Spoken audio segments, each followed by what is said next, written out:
Assalamualaikum warahmatullahi wabarakatuh. Perkenalkan, nama saya Ridwan Harun Rangkuti dari Program Studi Ilmu Kesejahteraan Sosial semester 7. Di sini saya akan sedikit membahas materi kuliah pendidikan luar sekolah dan pemberdayaan masyarakat. Materi yang saya ambil dalam makalah saya yaitu pendidikan informal, formal, non-formal, dan keterkaitan satu sama lain. Pembahasan yang pertama yaitu pengertian pendidikan informal. Pendidikan informal adalah pendidikan yang diperoleh seseorang dengan pengalaman sehari-hari dengan sadar atau tidak sadar, sejak ia lahir sampai mati di dalam keluarga atau pergaulannya sehari-hari. Pendidikan informal ini meliputi pendidikan secara langsung yang berkaitan dengan pribadi anak itu sendiri, dengan pergaulannya, baik di lingkungannya maupun lingkungan terbuka atau lingkungan luar. Menurut Undang-Undang Sisdiknas, pendidikan informal adalah jalur pendidikan keluarga dan lingkungan. Kegiatan pendidikan informal yang dilakukan oleh keluarga dan lingkungan berbentuk kegiatan belajar secara mandiri.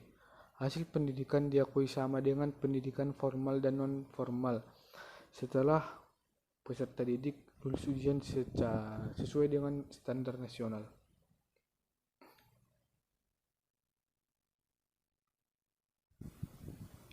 Peran keluarga dalam pendidikan anak di dalam keluarga merupakan konsekuensi logis dan dari fungsi keluarga dalam kaitan dengan keberadaan dan status anak.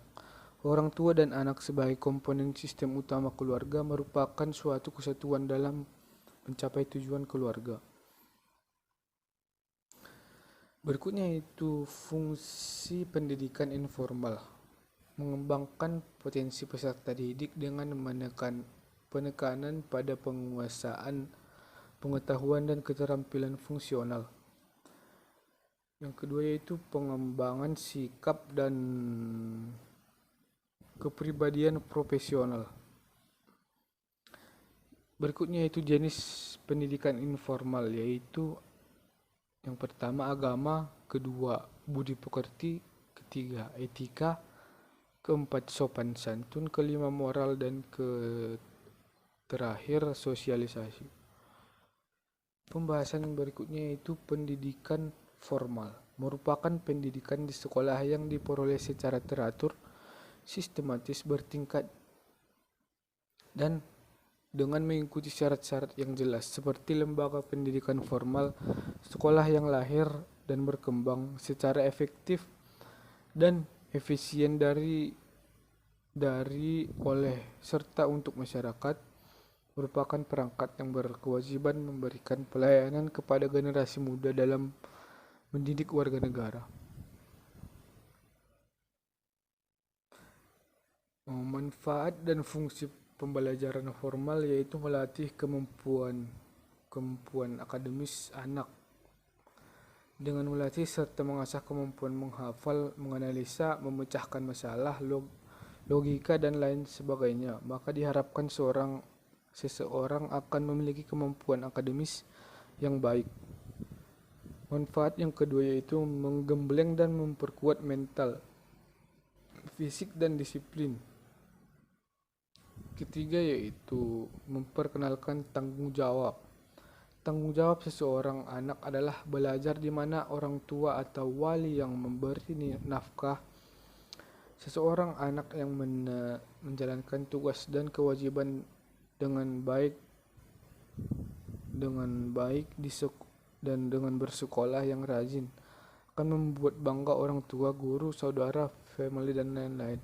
Keempat, membangun jiwa sosial dan jaringan pertemanan. Kelima, sebagai identitas diri.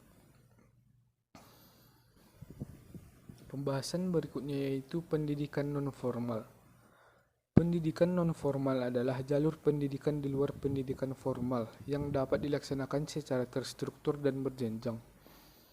Hasil pendidikan non-formal dapat dihargai serta dengan hasil program pendidikan formal setelah melalui proses penilaian penyetaraan oleh lembaga yang ditunjuk oleh pemerintah atau pemerintah daerah dengan mengacu pada standar nasional pendidikan.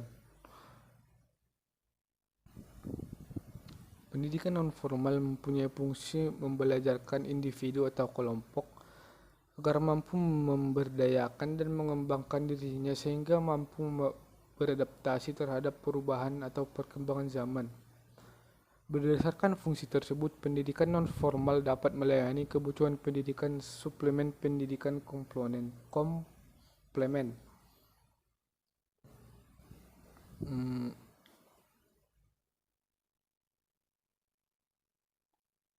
Peningkatan mutu layanan pendidikan bagi masyarakat. Jenis layanan dan satuan pembelajaran sangat beragam, yaitu meliputi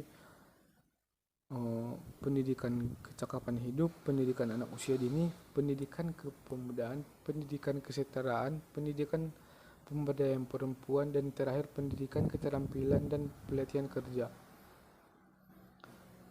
Berikutnya itu fungsi pendidikan non-formal. Fungsinya yang pertama yaitu mengembangkan potensi peserta didik dengan penekanan dan penguasaan pengetahuan dan keterampilan fungsional. Yang kedua yaitu pengembangan sikap dan kepribadian profesional. Pembahasan yang terakhir yaitu jenis pendidikan non-formal. Yang pertama yaitu pendidikan anak usia dini, pendidikan kepemudaan, pendidikan pemberdayaan perempuan, dan pendidikan keaksaraan, pendidikan keterampilan. Mungkin cukup sekian yang dapat saya sampaikan dari hasil makalah saya. Kurang dan lebih saya mohon maaf. Saya sudahi dengan Assalamualaikum warahmatullahi wabarakatuh.